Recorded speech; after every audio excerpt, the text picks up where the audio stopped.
بسم اللہ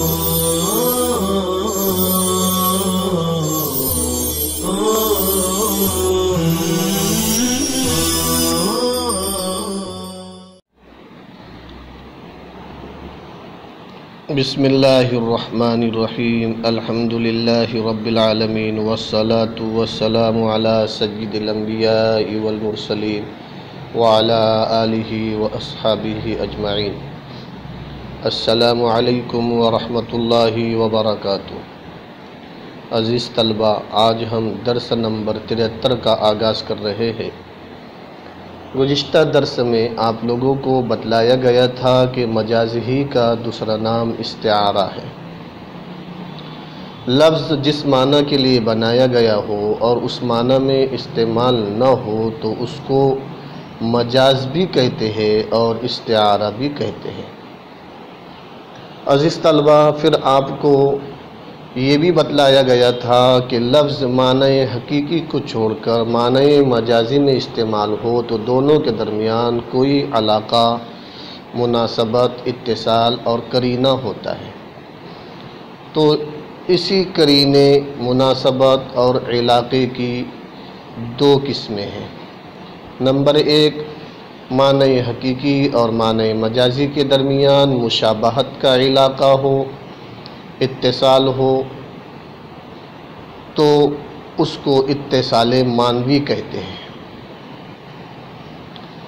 اس صورت کو صاحب کتاب نے یہاں بیان نہیں کیا، اس لیے اس صورت کا ہمارے سبق سے کوئی تعلق نہیں ہے۔ نمبر 2، اگر معنی حقیقی اور معنی مجازی کے درمیان صورت میں اتصال ہو، مناسبت ہو اور ملاپ ہو، یعنی معنی حقیقی و مجازی میں سے کوئی ایک دوسرے کے لیے علت ہو یا سبب ہو یا شرط ہو یا حال ہو تو اس کو اتصال صوری کہتے ہیں۔ اور اتصال صوری والا استعارہ اور مجاز احکام شرع میں دو طریقوں سے رائج اور شائع ہے۔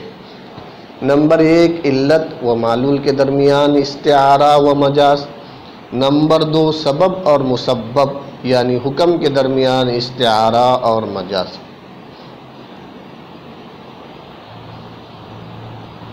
عزیز طلبہ، گزشتہ درس میں آپ لوگوں کو علت کی تعریف، مثال، اسی طرح سبب کی تعریف اور مثال اور دونوں کے درمیان کیا فرق ہے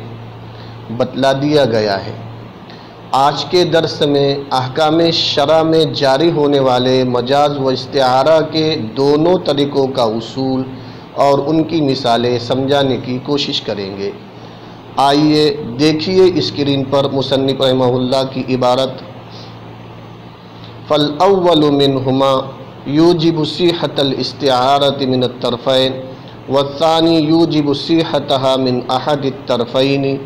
وَهُوَ اسْتِعَارَةُ الْأَصْلِ لِلْفَرْعِ۔ مثال الأول فيما إذا قال إن ملكت عبدا فهو حر فملك نصف العبد فباعه ثم ملك النصف الآخر لم يعتق إذ لم يجتمع في ملكه كل العبد، ولو قال إن اشتريت عبدا فهو حر فاشترى نصف العبد فباعه ثم اشترى النصف الآخر عتق النصف الثاني، ولو عنا بالملك الشراء او بالشراء الملك صحت نیته بطریق المجاز، لأن الشراء علة الملك والملك حكمه، فعمت الاستعارة بين العلة والمعلول من الطرفين۔ عزیز طلبہ، اس عبارت میں صاحب کتاب نے احکام شرع میں جاری ہونے والے مجاز کے دونوں طریقوں کا اصول اور ان کی مثالیں بیان فرمائی ہے۔ پہلے طریقے کا اصول یہ ذکر کیا کہ علت اور حکم کا اتصال ہو تو یہ دونوں طرف سے استعارہ اور مجاز کے صحیح ہونے کو ثابت کرتا ہے۔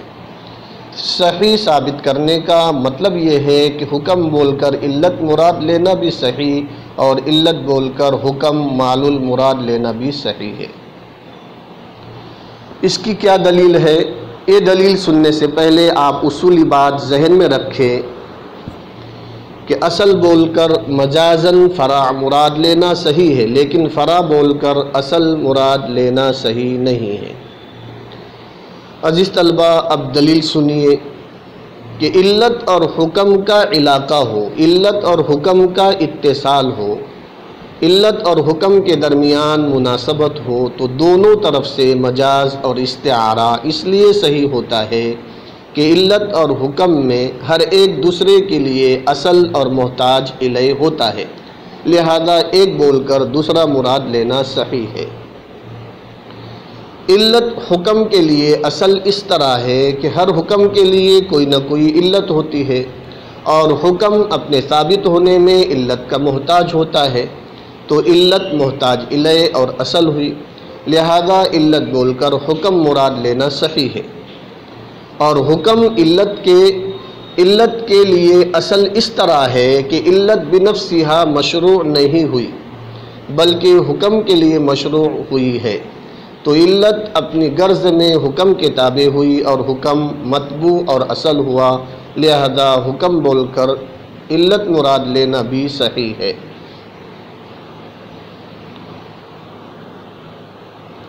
عزیز طلبہ، یہ دلیل تھی صاحب کتاب کی اس عبارت فَالْأَوَّلُ مِنْهُمَا يُوجِبُ صِحَّةَ الْاِسْتِعَارَةِ مِنَ الطَّرْفَيْنِ کی، وَالثَّانِي يُوجِبُ صِحَّتَهَا مِنْ أَحَدِ الطَّرْفَيْنِ سے صاحب کتاب دوسرے طریقے کا اصول ذکر کر رہے ہیں کہ سبب اور حکم کا اتصال ہو، سبب اور مسبب کا علاقہ ہو تو صرف ایک طرف سے استعارہ صحیح ہے، اور وہ ایک جانب یہ ہے کہ اصل بول کر فرع مراد لیا جائے، یعنی سبب بول کر حکم مراد لیا جائے، لیکن حکم اور مسبب بول کر سبب مراد لینا صحیح نہیں۔ عزیز طلبہ، اس کی دلیل یہ ہے کہ سبب بول کر حکم مراد لینا اس لیے صحیح ہے کہ حکم اپنے ثابت ہونے میں سبب کا محتاج ہوتا ہے، اور سبب محتاج الیہ اور اصل ہے، لہذا سبب یعنی اصل بول کر حکم یعنی فرع مراد لینا صحیح ہے، لیکن حکم بول کر مسبب بول کر سبب مراد لینا اس لیے صحیح نہیں ہے کہ سبب کی مشروعیت حکم کے لیے نہیں ہوئی۔ کئی جگہ ایسا ہوتا ہے کہ سبب ہوتا ہے لیکن حکم نہیں ہوتا، معلوم ہوا کہ سبب اپنی غرض میں حکم کے تابع نہیں، اور حکم سبب کے لیے متبوع اور اصل نہیں، لہذا حکم بول کر سبب مراد لینا صحیح نہیں ہے۔ ہاں، سبب کبھی علت کے معنی میں ہوتا ہے، اور سبب علت کے معنی میں اس وقت ہوتا ہے جب حکم یعنی مسبب سبب کے ساتھ خاص ہو۔ جب سبب علت کے معنی میں ہو تو اس صورت میں استعارہ دونوں طرف سے صحیح ہوگا، حکم بول کر سبب مراد لینا بھی جائز ہوگا، جیسے قرآن کریم میں اللہ تعالیٰ کا ارشاد انی ارانی اعصر خمرن میں دیکھتا ہوں اپنے آپ کو شراب نچوڑتے ہوئے۔ عزیز طلبہ، شراب کو تو نچوڑا نہیں جاتا بلکہ انگور کو نچوڑا جاتا ہے جس سے شراب بنتی ہے، اس لیے یہاں خمرن سے مراد عنب ہے، اور عنب سبب بمعنی علت ہے، اور خمر حکم مسبب ہے، اس لیے حکم بول کر سبب مراد لیا گیا ہے، اور یہ حکم سبب کے ساتھ اس لیے خاص ہے کہ خمر اس شراب کو کہتے ہیں جو انگور سے تیار کی جاتی ہے۔ عزیز طلبہ، گزشتہ سبق میں صاحب کتاب نے والثانی لوجود الاتصال بین السبب المحض، سبب کے ساتھ محض کی قید بڑھا کر السبب المحض فرما کر سبب کے ساتھ محض کی قید لگائی ہے، اس سے سبب بمعنی علت سے احتراز مقصود ہے۔ اگر سبب علت کے معنی میں ہو تو استعارہ طرفین سے جانبین سے صحیح ہوتا ہے۔ عزیز طلبہ، یہ جو دلیل آپ کے سامنے پیش کی گئی صاحب کتاب کی عبارت والثانی یوجب صحتها من احد الطرفین وهو استعارۃ الاصل للفرع کی تھی۔ مثال الاولی، اس عبارت سے صاحب کتاب پہلے اصول کی مثال ذکر فرما رہے ہیں۔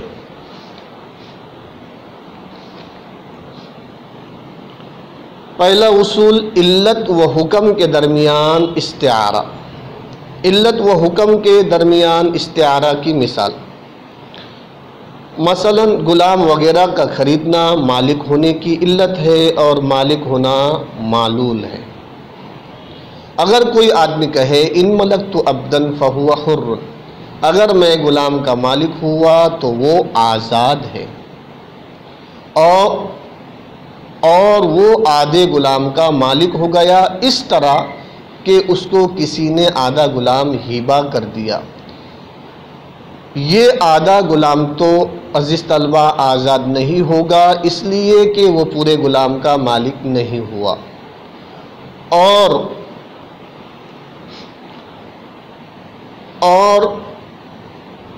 ان ملکت عبدن سے عرف و عادت میں پورے غلام کا مالک ہونا مراد ہوتا ہے۔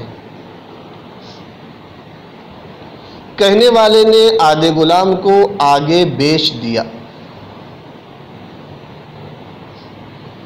پھر وہ دوسرے آدھے کا مالک ہو گیا، تو یہ دوسرا آدھا آزاد نہیں ہوگا، اس لیے کہ عرف میں اس کو غلام کا مالک نہیں کہا جاتا۔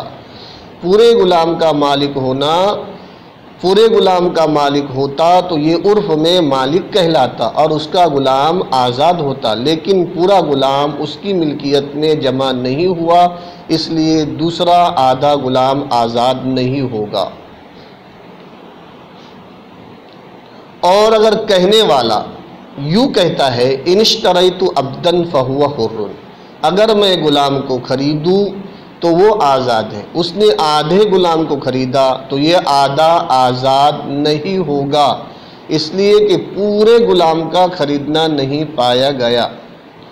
اور ان اشتریت عبدا سے عرف میں پورے غلام کا خریدنا مراد ہوتا ہے۔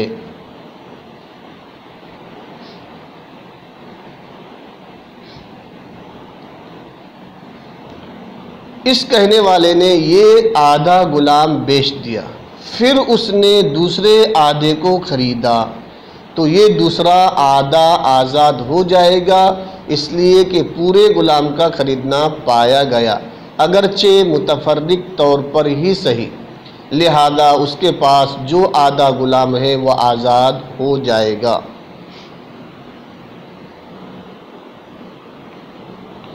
عزیز طلبہ، آپ اس کو ایک مرتبہ اور سمجھ لیجئے کہ غلام وغیرہ کا خریدنا مالک ہونے کی علت ہے اور مالک ہونا معلول ہے، لہذا اگر کسی شخص نے کہا اگر میں کسی غلام کا مالک بنوں تو وہ آزاد ہے، اور مالک بننے سے عرف عام میں ملکیت کاملہ فی وقت واحد مراد ہوتی ہے، یعنی پورا غلام ایک وقت کے اندر اس کی ملکیت میں موجود ہو، لہذا اس شخص نے نصف غلام خریدا تو نصف غلام کا مالک بنا اور خریدتے ہی اس کو فروخت کر دیا، پھر اس غلام کے بقیہ ماندہ نصف آخر کو بھی خرید لیا اور مالک بن گیا۔ تو مسئلہ یہ ہے کہ یہ نصف آخر آزاد نہیں ہوگا، کیونکہ پورا غلام ایک وقت میں اس کی ملکیت میں موجود اور جمع نہیں ہوا۔ اس کے برخلاف اگر اس نے یہ کہا کہ اگر میں کسی غلام کو خریدوں تو وہ آزاد ہے، تو چونکہ عرف عام میں کسی غلام کے خریدنے کا یہ مطلب نہیں ہوتا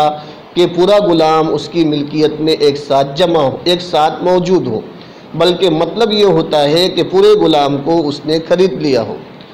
گو متفرق طور سے ہی صحیح، لہٰذا اس شخص نے نصف غلام کو خریدا اور بیچ دیا، پھر نصف آخر کو خریدا، تو اس صورت میں مسئلہ یہ ہے کہ نصف آخر آزاد ہو جائے گا، کیونکہ پورے غلام کا خریدنا پایا گیا، اور نصف آخر ہی صرف آزاد ہوگا، کیونکہ نصف اول تو اس کی ملکیت میں ہے ہی نہیں، لہذا وہ اس کو آزاد کرنے پر قادر ہی نہیں ہے، کیونکہ حدیث میں ہے لا عتق فیما لا یملک ابن آدم، کہ آدمی جس چیز کا مالک نہیں ہے اس میں عتق بھی نہیں ہوگا۔ عزیز طلبہ، آئیے اب ہم عبارت کا ترجمہ کر لیتے ہیں۔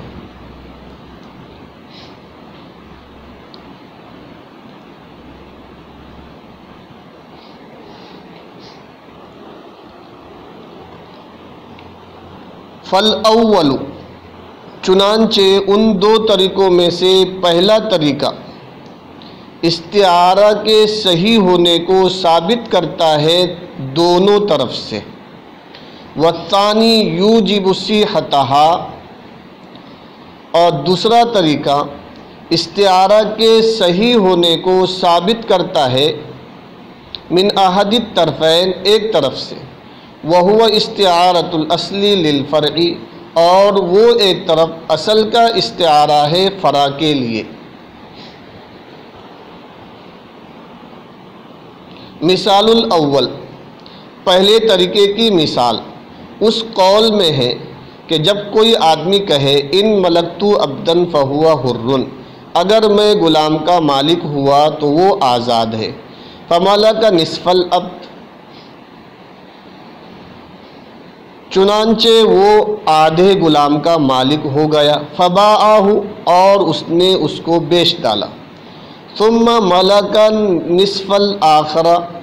پھر وہ دوسرے آدھے غلام کا مالک ہو گیا، لم یعتق، تو یہ دوسرا آدھا آزاد نہیں ہوگا، اذ لم یجتمی فی ملکہ کل العبد، اس لیے کہ اس کی ملک میں پورا غلام جمع نہیں ہوا۔ ولو قال، اور اگر وہ کہتا کہ ان اشتریت عبدا، اگر میں نے غلام کو خریدا، فہو حر، تو وہ آزاد ہے، فاشترى نصف العبد، چنانچہ اس نے آدھے غلام کو خریدا، فباعہ، اور اس کو بیچ ڈالا، ثم اشترى النصف الآخر، پھر دوسرے آدھے کو خریدا، تو اعتق النصف الثانی، یہ دوسرا آدھا آزاد ہو جائے گا۔